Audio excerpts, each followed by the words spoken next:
गेली 15 दिवस करवीर निवासिनी श्री अंबाबाई मंदिराचा संवर्धन जे काम आहे ते सध्या चालू आहे आणि याचाच एक भाग म्हणून आज करवीर निवासिनी श्री अंबाबाई मंदिराचा जो मुख्य गाभारा आहे या गाभाऱ्याच्या संवर्धनाचं काम आज पुरातत्व विभागाच्या वतीने 9:30 नंतर सुरू होणार आहे।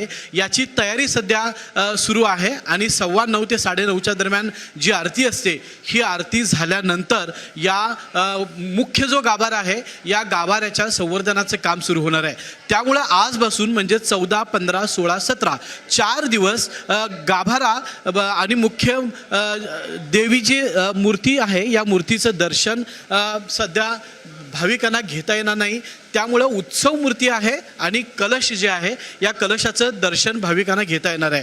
त्यामुळे सध्या मंदिर परिसरामध्ये मोठ्या प्रमाणामध्ये जे संवर्धनाची प्रक्रिया चालू आहे या प्रक्रियेचा एक भाग म्हणूनच आजपासून गाभाऱ्याचं संवर्धन होणार आहे आणि करवीर निवासिनी श्री अंबाबाई मंदिराचे जे प्रमुख 3 मंदिरं आहेत या तिन्ही मंदिरांचे जे गाभारे आहेत या गाभाऱ्यामध्ये ही प्रक्रिया सुरू होणार आहे।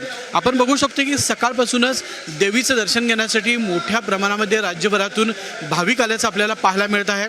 मात्र पुढील 4 दिवस देवीचं दर्शन भाविकांना घेता येणार नाही। त्यामुळं पश्चिम महाराष्ट्र देवस्थान समितीनं आणि हक्कदार पुजारी संघाच्या वतीनं भाविकांना आवाहन केलेलं आहे की पुढील 4 दिवस गाभाऱ्यामध्ये संवर्धनाची प्रक्रिया सुरू होणार आहे। त्यावर नागरिकांनी केवळ उत्सव मूर्तीचं दर्शन घ्यावं।